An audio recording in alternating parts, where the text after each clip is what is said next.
வணக்கம். சற்று முன் கிடைக்கப்பெற்ற மிக மிக முக்கியமான செய்தி ஒன்று வெளியாகியுள்ளது. காலையில் ஓபிஎஸ்ஸிற்கு வந்த அதிர்ஷ்டம் வெற்றி செய்தி. எடப்பாடி பழனிசாமி அவர்கள் அதிர்ச்சியடைந்துள்ளார். அன்றைக்கே ஓபிஎஸ் அவர்கள் கூறியதுபடி எடப்பாடி பழனிசாமி அவர்கள் சிறப்பான தலைவர் கிடையாது, அவரை தலைமை பொறுப்பில் இருந்து நீக்குங்கள், இல்லை என்றால் தோல்விதான் கிடைக்கும் என்பதை அன்றைக்கே ஓபிஎஸ் அவர்கள் பேசியிருந்தார். ஆனால் யாரும் அதை கண்டுகொள்ளவில்லை. ஆனால் இப்பொழுது தோல்வியடைந்த பிறகு எடப்பாடி பழனிசாமி அவர்கள் மீது கடுமையான கோபத்தை கொண்டு அன்றைக்கு ஓபிஎஸ் அவர்கள் கூறியது சரிதான், அன்றைக்கே அவர் முன்கூட்டியே அதை உணர்ந்துதான் அதை செயல்பட்டிருந்தார்.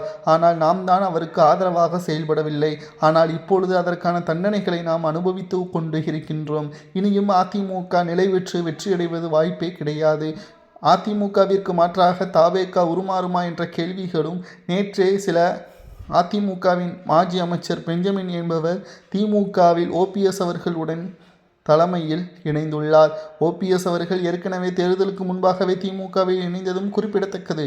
ஆனால் தாவேகாவில் இணையலாமா என்ற ஆலோசனையில் இருக்கக்கூடிய நிலையில் திமுகவில் இணைவதற்கு முக்கியமான காரணம் எம்ஜிஆர் அவர்கள் தாய் கழகமான திமுகவில் இணைவதை சிறப்பாக இருக்கும் பதவிற்காக ஆசைப்பட்டு நாம் நமது வழியை மறந்துவிடக்கூடாது என்பதற்காக அதிமுகவின் மாஜி அமைச்சர் பெஞ்சமின் அவர்கள் தற்பொழுது ஓபிஎஸ் அவர்களது தலைமையில் திமுகவில் இணைந்து கொண்டுள்ளார். தற்பொழுது அதிமுகவை பொறுத்தளவிற்கு வெற்றி வாய்ப்பு என்பது எடப்பாடி பழனிசாமி அவர்களால் மிகப்பெரிய ஒரு சிக்கலில் ஏற்பட்டுள்ளது. இனியும் அதிமுக நிலைபெறாத ஒரு தோல்வியே அதிமுக எதிர்வரக்கூடிய உள்ளாட்சி தேர்தல்களிலும் நாடாளுமன்ற தேர்தல்களிலும் அதிமுக மிகப்பெரிய ஒரு தோல்வியை மட்டும்தான் பெற்றுத்தரும். இனியும் எடப்பாடி பழனிசாமி அவர்களை நம்பினால் நடுத்தருவில் தான் இருக்க வேண்டும் என்ற காரணத்தை கூறி தற்பொழுது முன்னாள் அமைச்சர் பெஞ்சமின் அவர்கள் திமுகவில் நேற்று மாலை இணைந்து கொண்டார். மேலும் இதற்கு முன்னால் பெஞ்சமின் அவர்களது மாவட்ட செயலாளர் பதவியும் எடப்பாடி பழனிசாமி அவர்களால் பறிக்கப்பட்டது.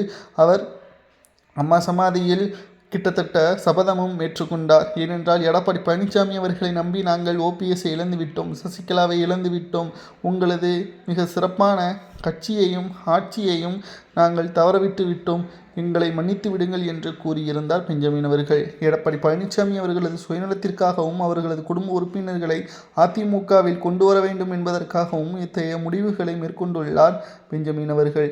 தற்பொழுது அதிமுக மிகப்பெரிய ஒரு தோல்வியில் இருக்கக்கூடிய நிலையில் நாங்கள் அதை விட்டுவிட்டு செல்லவில்லை. நாங்கள் அதற்கான முயற்சிகளை வெற்றியடைவதற்கான முயற்சிகளை எடப்பாடியிடம் கூறிய போதும் அதை அவர் எங்களிடம் ஒத்துழைக்காத காரணத்தினால், மரியாதை இல்லாத காரணத்தினால் நாங்கள் தற்பொழுது ஓபிஎஸ் அவர்களது தலைமையில் திமுகவில் இணைந்து கொண்டோம் என்ற தகவல் கிடைக்கப்பெற்றுள்ளது.